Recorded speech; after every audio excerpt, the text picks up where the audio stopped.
it is already 8:30, start tayo. Sabi kasi ng Panginoon, kung saan may 2-3 nagtitipon, sa pangalan ng Panginoon, narito siya. At narito tayo ngayong umaga, hindi dahil kay Pastor John o kahit sa kanginuman, dahil kay Jesus. Amen?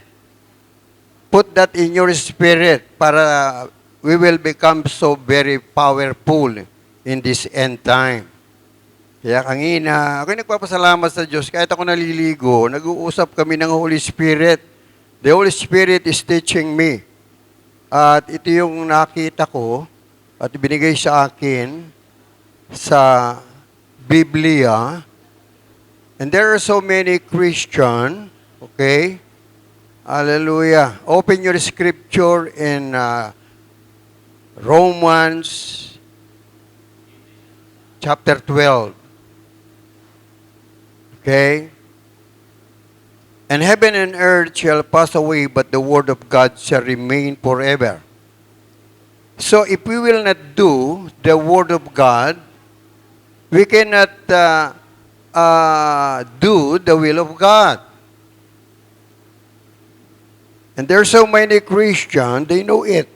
Alam nila ito, pero in applying, even though we memorize the scripture from Genesis to Revelation, but if we will not do it, ang sabi ng 2 Timothy, if I'm not mistaken, chapter 3, verse 16 to 19, niloloko natin ang sarili natin. I want you to see this church. I did not say that we are perfect, but one thing I would like to see in ourselves, that God see our faith. We want to obey Him. No? Kaya nga tama yung sinabi ni Pablo na gusto kong gumawa ng mabuti, pero hindi ko magawa. Why? Because of the sin that is in our heart. Kaya sabi dun sa Romans chapter 8, verse 12, and I would like to elaborate it because it is what God gave to me this morning to be our Sunday school. Okay? Napakadami pong mga kapahayagan o revelation sa akin. Because all of us want to be with Him in His second coming. Am I right? Amen po ba?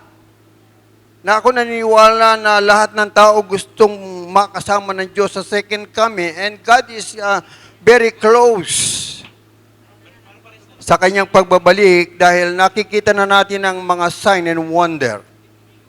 Oh, miracle, gawa ng kaaway on this end time. Pero mapalad po tayo dahil we are desiring in our heart to know what is the truth. So let's pray. Heavenly Father, we praise you. We give thanks to you, Lord. Here I am standing before you with your people. Oh God, this is the word that you give to me to be learned this morning as our spiritual food, O God. Kaya help us, O God, tulungan mo kami na patuloy po na maganap itong mga salita mo. This is your word that you gave to your people, to your children, O God. At ito'y maging kalakasan ng aming buhay habang kami po'y nagjo-journey sa mga buhay na ibibigay mo sa amin habang kami ay nandito po sa lupa. At ikaw ang nagsabi, any moment, any time, you will come like a twinkling of an eye, like a lightning in the sky, like a tip in the night. Kaya Lord, increase our faith. At habang kami ay nandito sa lupa, ay magawa namin yung iniwanang mong ministry na mahayag ng mabuting balita, do your word, O God. Ang sabi mo pa nga sa amin, you are the light and the salt of the world. Kaya Lord, dalangin ko, tulungan mo po kami na ito po ay mag-work o mag-manifest sa aming mga buhay. Alisin mo na po yung espiritu sa amin na pinawawalang halaga namin ang iyong tinig because I believe in my heart that the Bible is your word. Kaya salamat sa umagang ito sa iyong mga anak na narito at makikinig ng mabuti mong balita. Ito po ang aking dalangin in Jesus' name. Say Amen. Okay, sa Romans chapter 12, ito yung sabi ni Paul sa mga taga-Romans, no? Sabi doon, kaya nga, ito sa word na kaya nga, makikita natin, kaya nga tayo magbago na ng buhay. Kaya nga, kumbaga sa ikaw, tatay ka, nanay ka, kaya nga anak, mag-aral kang mabuti. So ano gagawin ng anak kung sinabihan siya ng kanyang magulang na mag-aral na mabuti? So yung anak, hindi dapat nagbubulakbol. Yung anak, hindi dapat nagpapabaya sa kanyang pag-aaral. Ewan ko kung tama ako doon. Tama ba yon? But there are so many children, bagamat sinasabi ng magulang, still, they are on their own. Kaya ang mangyayari sa bata, lalaki siya na hindi maalam. Bakit? Hindi niya inobey yung kanyang nanay, tatay eh. He do what he want to do. So, ang responsibilidad ng pag-ayos ng anak nasa magulang. At tayo namang lahat na sa ating responsibility, kung susundin natin din ang sinasabi ng Biblia, I believe, mayroong transformation. There will be a transformation in our life. I'm telling you because it is what the Scripture said. Kaya nga, sino sinasabihan? Ang Iglesia. Sino ang sinasabihan? Tayo po. Ang Iglesia sa Roma. Kaya sabi ni Paul, kaya nga, mga kapatid, pinamamanhi ko sa inyo, King James Translation. Kaya yung word na pinamamanhikan, parang nagsusumamo yung tatay sa anak. Ano? Baka ano mo pwede namang, mag-ayos ka na. Huwag namang, kung umuwi ka hating gabi, sabi ko sa iyo, mga alas 8, nasa bahay ka na. Pero ano ginagawa mo, anak? Alas 12 na, nasa galaang ka pa. Namamanhik ang magulang sa anak, pero yung anak still not obeying the parents.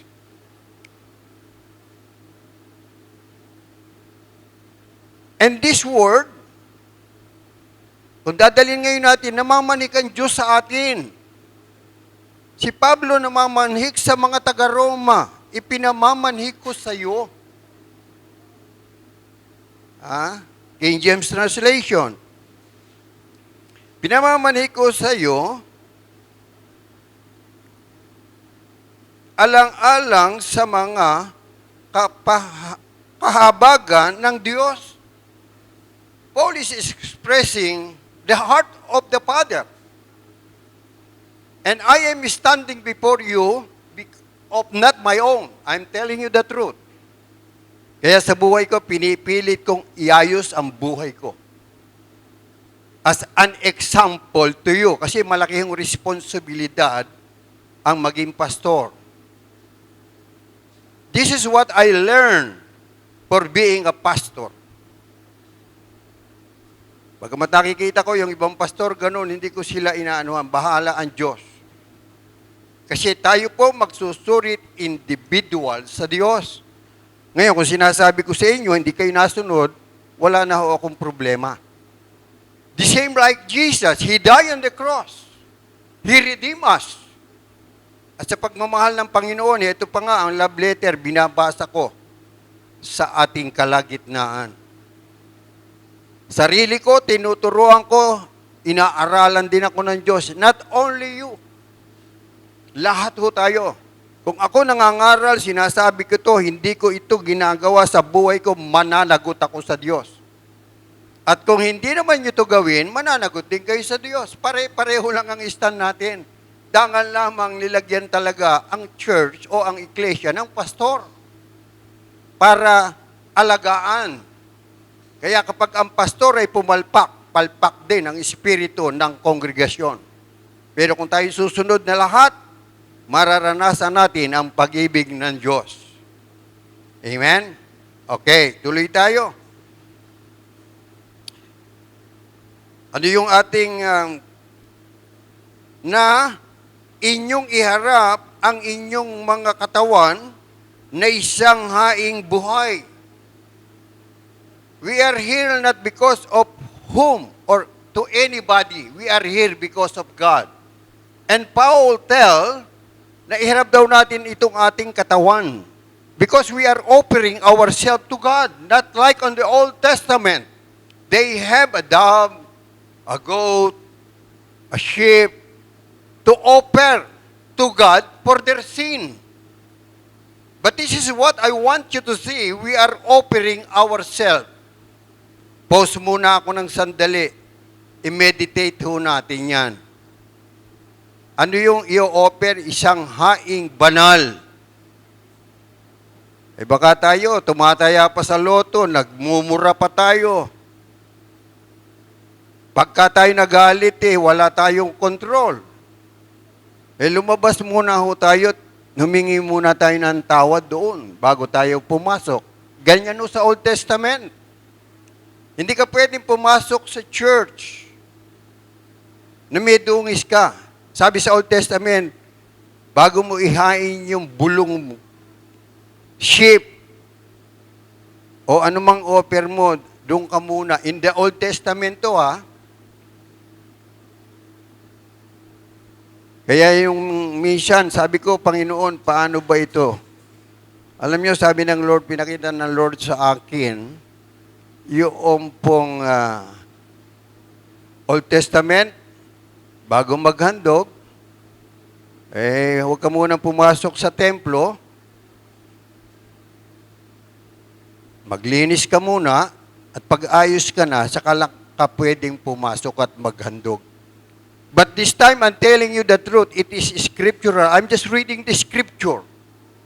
Isang haing banal, kaaya-aya sa Diyos. Pag sinabing kaaya-aya, natutuwa ang Diyos. Pero kung tayo ay pupunta sa church na may kaaway ka dun sa, pagkatapos meron kang something wrong in your life, doon pa lamang sa bahay mo, doon pa lamang, humingi na tayo ng tawad sa Diyos. Para yung ating katawan, masunod natin yung scripture. Isang haing banal at kaaya-aya sa Diyos because we are going in this place not because of ourselves. We are here to give thanks to God na sa isang linggong ito, walang nagutom sa atin. Na sa isang linggong ito, hindi tayo pinabayaan ng Diyos. I want you to see this church. Ayan ini-expound ko lang yung verse. Isang haing banal, kaaya-aya sa Diyos. Hallelujah. Okay. Kaya nga sabi doon, nagpupunta tayo dito o naglilingkod tayo sa Diyos, hindi dahil kay Pastor John o kay Pastor Tony. Hindi dahil sa mga nanunungkulan. No, the first thing I want you to see is that we serve God. And Paul said, ihain daw natin ang ating katawan na isang banal, kaaya-aya sa Diyos. We cannot do this if we will not focus our spiritual life in the Word. Kaya magpapatuloy tayo sa mga bagay na hindi maganda. Okay? Let's go. Keep on. Na siya ninyong karampatang pagsamba. We are here not to just to worship God, give a song, mag-organ, mag-drum, mag-gitara, mag-special number, magpatotoo. We are not here on that. Secondary lang. But one thing I want you to see is ourself, which is the temple of the Holy Spirit. Hello? Si Mission Naglilingkod naman ako sa Diyos. Ako nga song leader dyan sa church eh. Ako nga pastor dyan eh. Ako nga ang ano dyan eh. Pero, yung katawan, yung sarili, hindi niya nakikita. Kaya kung minsan ang yayari sa pagsamba, glory to me. Hello? Tama, mali. Kahit pastor. Marami akong naanuhan ng pastor eh, nasisira ang gawain, gawa nung hindi napigilan ng sarili. Marami ng babae. May asawa na, umasawa pa sa iba, nasira ang gawain. Kaya nakita ko habang ako'y naliligo, I'm thanking God for this. Na kapag ako'y nagluko, hindi ako sumunod sa Diyos, baka akala nyo ako lang ang may problema. No. Pati sambahayan may problema. As long as there is sin in the midst of the family is been in, kung hindi ka man madali, dadalihin ang iyong trabaho, mawawalan ka ng trabaho, problema yon.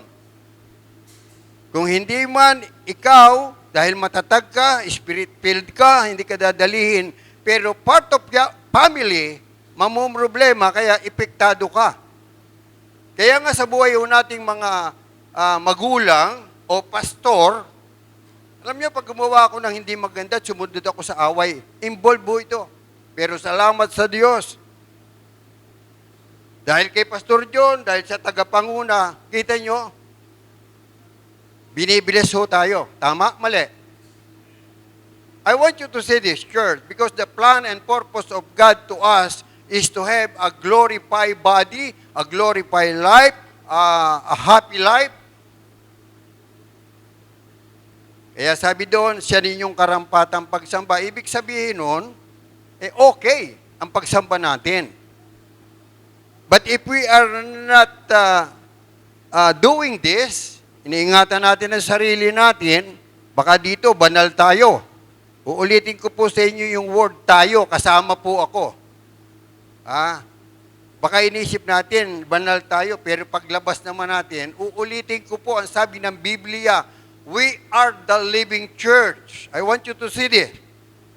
Kapag tayo lumabas na rito, kahit pa naka-aircon to, kahit pa well-furnished to, wala na po ang Diyos dito.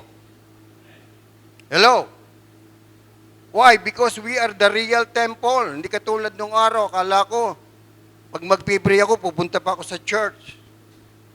Pero ngayon, tayo pala ang real temple. Kaya yung iba, ang pinagaganda, church. Pero yung buhay, hindi naman inaayos. Nakita ko po ito nung mapunta kami ng Mindanao, and I have tell you this. Nagdadaan kami ni Norma sa Mindanao, sa bayan ng aking may bahay. Dumadaan ako doon sa isang simbahan. Maganda na yung harapan, tinitibag pa.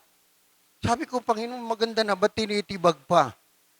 Sabi nung taga roon, aayusin mo kasi magpipiesta. Ngayon, sabi ng Holy Spirit sa akin, kahit naman gawin nilang ginto yan, wala naman ako dyan sa loob eh. Oo nga naman. Kasi ang dahil ribulto rin sa loob eh. Ibig sabihin, may kasalanan na hindi kinalulugdan ng Diyos, kaya wala daw siya doon. Pero ako nakatitiyak ko na ang Diyos narito sa ating kalagitnaan dahil ang ating idol si Jesus. Yan naman ang sabi ng Biblia eh, sambahin nyo ang aking pangalan. Kaya nung kami mag-meeting ni na pastor doon eh, kina Pastor Dado, nagkakantahan kami, doon kami nakatingin sa laptop. Nakatalikod. Pagmulat ko, nakita ko. Sabi ng Panginoon, sabihin mo, humarap sa akin. Yes. Kasi kay Pastor Toto, may pangalan din eh. Kaya sabi ko, nung nag-aawitan kami, about face tayo, doon tayo humarap sa Panginoon. Yes. The Lord speak to me. Sabihin mo, mag-about face. Heto ako eh. Doon kayo nakatingin sa, nakatalikod kami eh.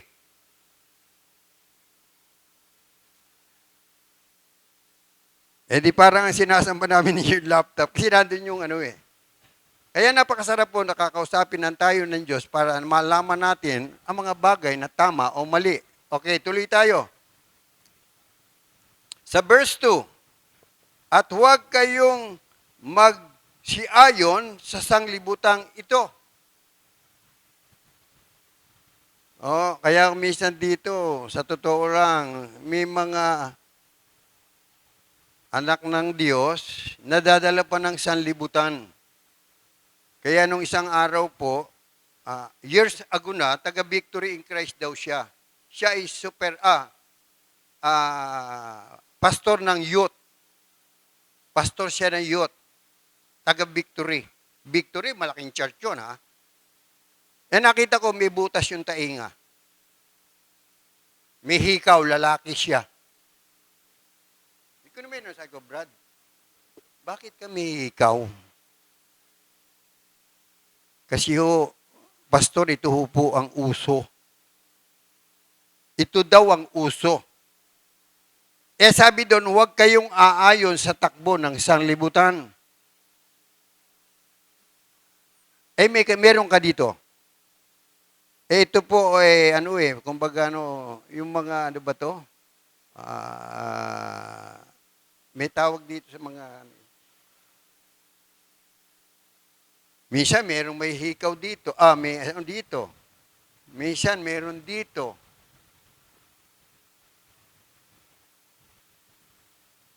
Eh sabi maliwanag, huwag kayong umayon sa takbo ng sanlibutan. Eh nung araw po, number 1 akong lasinggero. Lahat ng nasa buhay ko. Kasi yun ang tunay na lalaki eh. Yun ang laman ng utak ko eh. Ito ang tunay na lalaki. Hindi na mamanduhan ng asawa. Eh, umayong ka. Kaya minsan may nag-text sa akin eh. Sa totoo lang. Pastor, kailan ba ako mag-speaker dyan sa inyo? Hindi na ako sumagot. Bakit po? Nakita ko yung buhok niya. Blondie.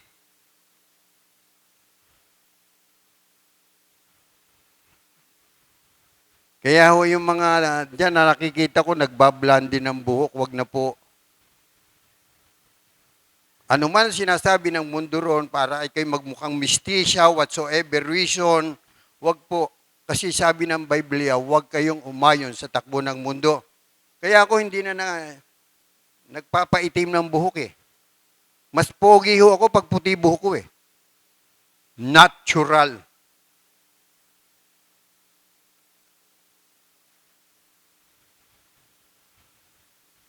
Kaya pagka kayo po'y naghihikaw, palalabasin ko kayo.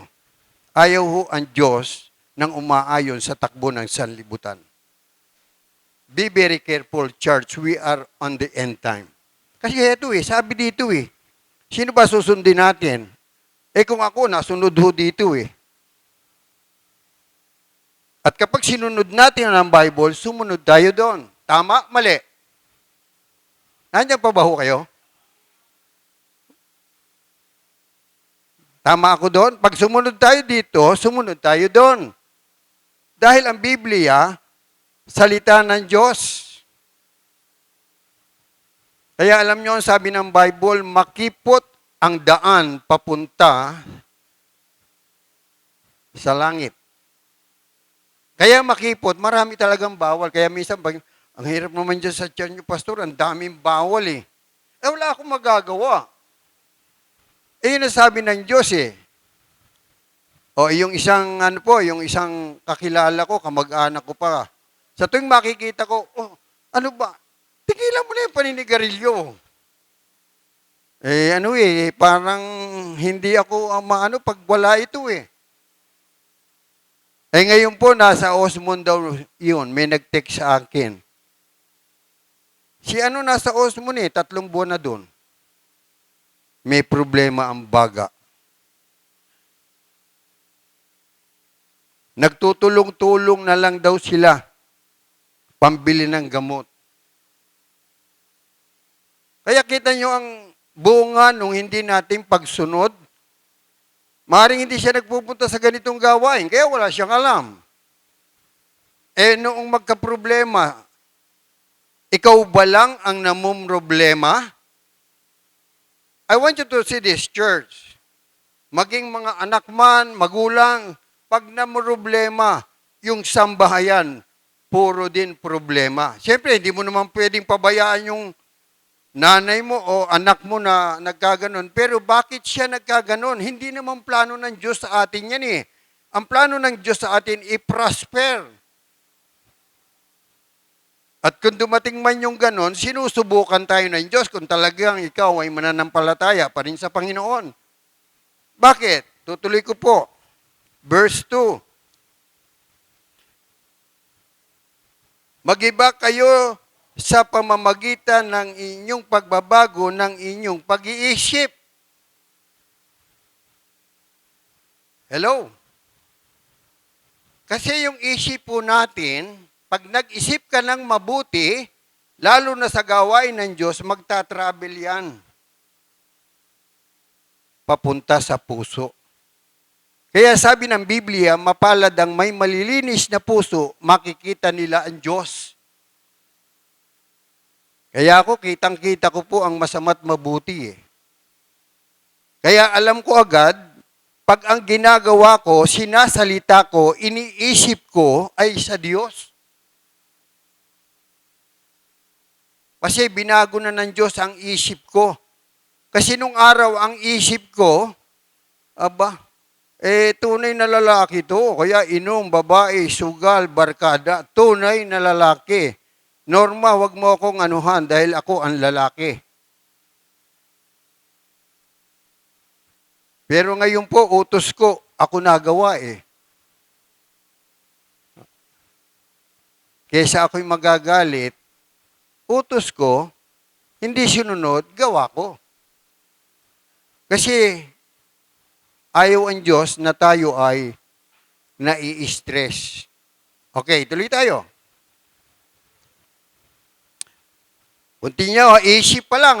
Isip pa lang, sabi ng Bible, magbago tayo. Magbago kayo ng inyong pag-iisip. Wala naman dito niya, nasa labas. At pag tayo nagbago ng isip natin, makikita yan sa ating panglabas na kaanyuan. Tama? Mali? Diba, dati, ang bibig mo, ganon. Nabago isip mo.